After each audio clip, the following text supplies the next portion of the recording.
Hello everyone, welcome back. Today we are going to learn on some of the tools in CorelDraw, so especially on the freehand tool.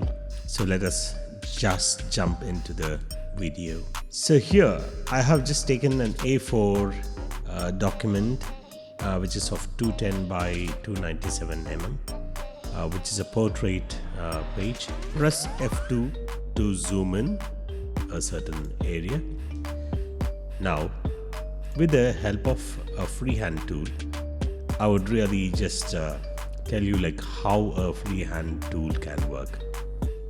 Yeah, when you have a freehand tool, so you can just click and drag it to create a line. A freehand tool can help by creating and dragging a line, or either you can just go and with the help of your mouse you click and drag anywhere. It creates a kind of a zigzag, or might be wherever you try to move on with your mouse, it can create a shape. Or either you have to create certain thing, you want to draw something, the freehand tool can help you. Or either a freehand tool can also help in creating lines in certain angles. Like for example, if you hold shift and click and drag it, it draws a straight and a horizontal line. You can just move on to different angles. This angle is a perfect angle which you can see, like it increases by 15 degree. That is like 0, 15, like 45, 60, 90, like this. You can just keep on moving with your freehand tool by holding shift, and wherever you wanted to go and end it, you can just go and make a click, it ends over there. So this is a line segment which created by a freehand tool. Okay, what if I wanted to create a shape? Like for example, if I wanted to create, you can use a rectangle tool to create a rectangle like this. But either you can also create a rectangle by using your freehand tool. How is that? Click and drag it to a certain level or certain distance. Double click there, so the line keeps continuing, and have one more double click, it keeps continuing. And one more double click, it keeps continuing. And now you go ahead and you can just click on this area, you get a rectangle. But you could see there is a slant in this both the points. Supposing if I wanted to align this both, or might be this, align this into a proper horizontal line, I can go ahead and use my shape tool, go select those two nodes. So when a freehand tool is there, when you create a line, you can see a kind of a small box which has been created. This is called as a node. So every node gets continued by a freehand tool, so that to create a shape.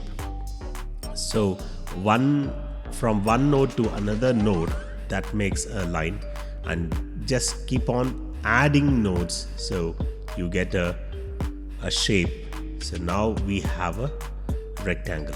So I wanted to align these two nodes, where I can go ahead and on the property bar, whatever element you select, see when I am able to select a rectangle, based on the rectangle the property bar changes, where you can have a rounded corner, and that rounded corners can be controlled by these measurement areas over here. You can increase the thickness of this border like 1.5, 2 points, 3 points like this. And if you wanted to make a rounded corner, you can just go ahead and make a rounded corner. So now since this particular measurement is locked, when I increase one measurement, it keeps on increasing like that. So this is the property bar where you select on certain object or a document, the property bar changes. Likewise, when I am in this freehand tool and I wanted to make a horizontal selection and make this proper aligned horizontal line, when I select on these two nodes, you can see that when two nodes are selected, that property bar changes into a respective property bar which belongs to these nodes. So wherein a node can be made as a curve, or you can just go join, close the curve, you can stretch the scales, you can go ahead and align nodes. So this is what I'm going to do. So I just click on this align nodes and I wanted to make a horizontal alignment. I can just go click on this, so you could see that these both nodes got aligned. So now your rectangle is perfect. I don't know what measure is this, because the measure is very uneven. So it is like 59.58 something and the height would be of 32, but your rectangle is a perfect rectangle now. So this is way I can go ahead and create a rectangle with the help of a freehand tool. But for this particular rectangle, where I have an option to make a rounded corner, or might be a corner which is like a scoop, or either I have a flat corner, this property will not be there when I create with the help of a freehand tool, because a rectangle has certain properties, because still it's an object, but or might be it's a proper rectangle which was created, but a rectangle which I created through a freehand tool is just an object, so that it doesn't have the property of the rectangle. Property in the sense it has height and the width properties, but other than that, making a rounded corner or any other properties which belongs to a rectangle would not be here in this, right? So this is what's the difference between a freehand tool and a normal other rectangle tool. Right, now if I wanted to create any other shape, like for example, this is a rectangle, I can either go select a square, or maybe I can go create a polygon, like for example like this. I can go create another shape like this, wherein from a rectangle also which we can create, but this becomes a little bit easier to do it.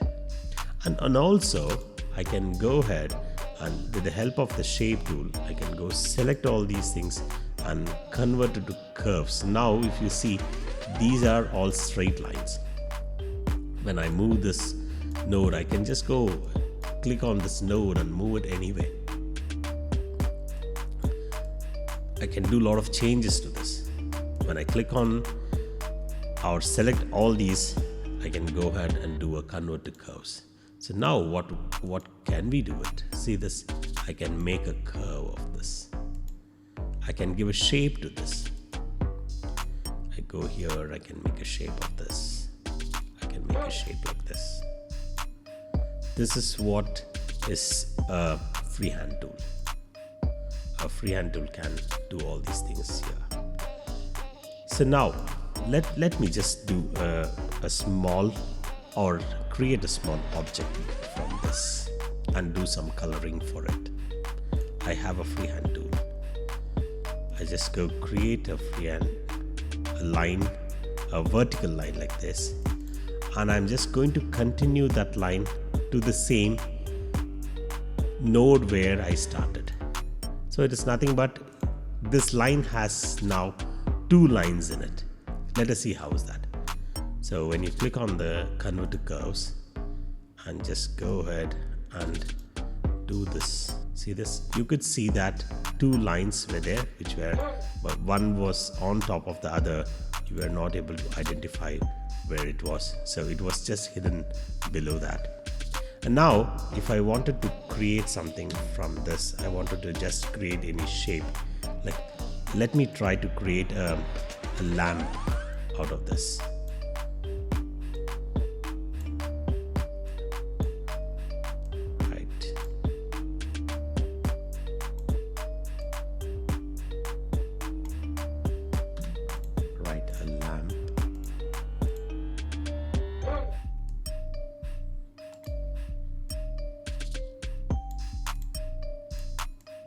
I just made a duplicate of the same and tried to adjust the size over here,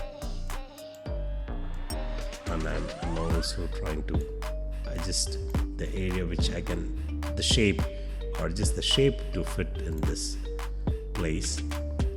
Now I have another tool over here, it's a special effect tool where it's called as a blend tool. What I do is, before that, I'll just go color this to yellow and color this to red and select both and remove the outline. Now with the help of a blend tool, click on this blend tool and click on the first object and move it to the other one over here. You could see that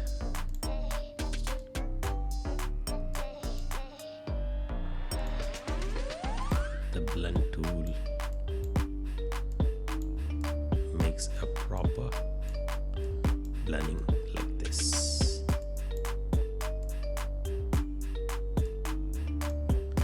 Right. Yeah.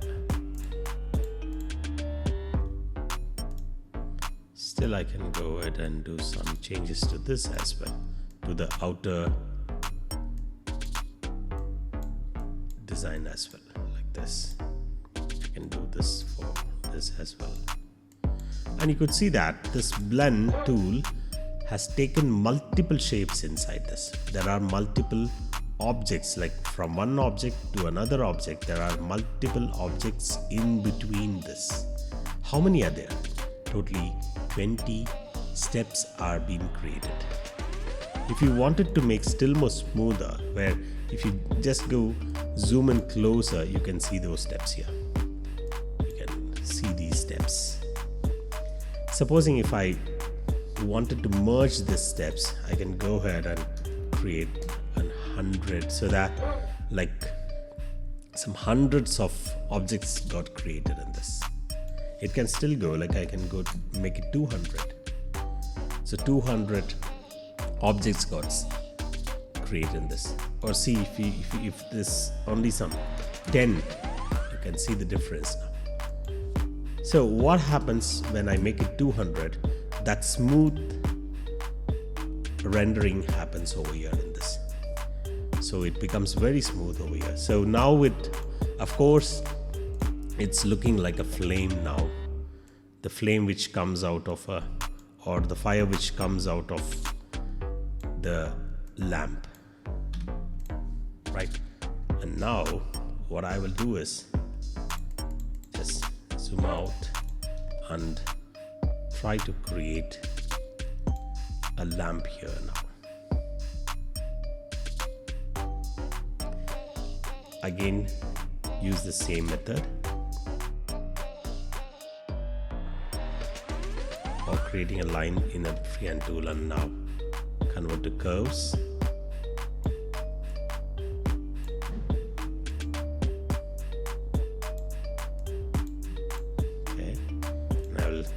With the help of a elliptical tool, I'll just create a circle, and that circle I will try to place it here in this area now, like this.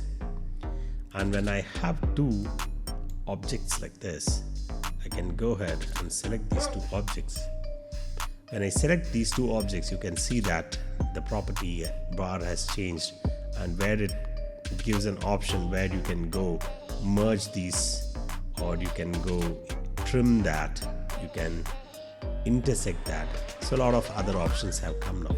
So now I wanted to just trim it. I just trimmed it. So now this is a different object and that's a different object. So what I'm going to do here is, now this is one object, but there are two objects in this where I can go and break this, and the top becomes a different one and the bottom becomes a different one. Now I can go align it to the right and to the bottom here in this area like this, and zoom in and go ahead and keep it like this.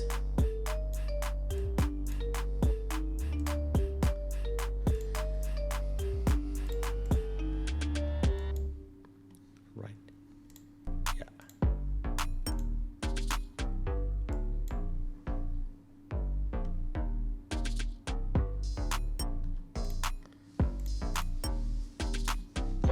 Now I would go give a color to this.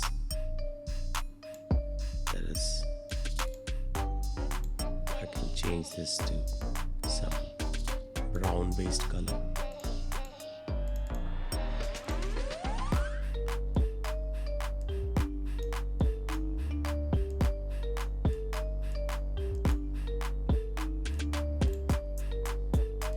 This again, I can just go with and change it to a brown based color here in this, because it's a mud. This lamp is made out of mud, right? So that's what I'm trying to depict it.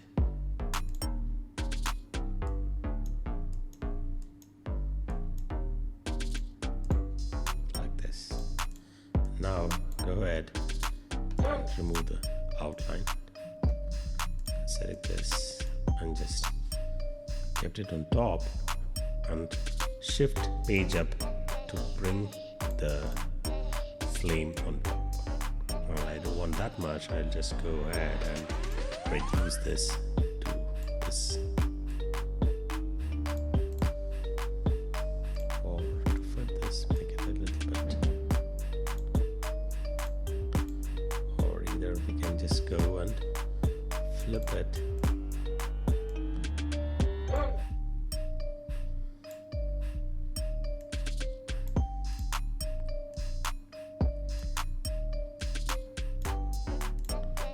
Yes. So now this would become, or might be, it's more or less like a lamp. Yeah, of course it looks very artificial because it's very well known that it's just made from a graphical representation. Now you all can really do better than this. I'm just going to give you an idea how it can be created, what is the use of a freehand tool and how better you can do it. And with the help of a blend, I can just go create a shadow for this. I'll just create an ellipse, make a duplicate, and that's very dark, and this is going to be a gray one, and I'm just removing the outline. Here again I'm removing the outline, and with the help of a blend tool, go ahead and blend it. And I can go add some more steps here for 100. Supposing if I want it not that darker, yes, and moreover, I want the outer one not gray. I can make it as white, and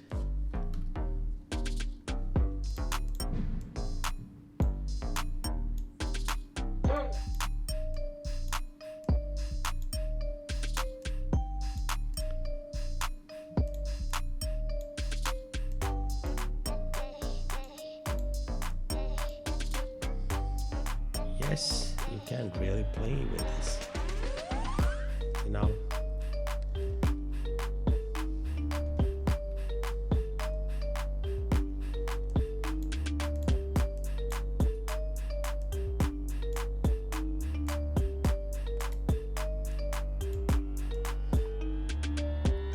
I'm just going to create multiple.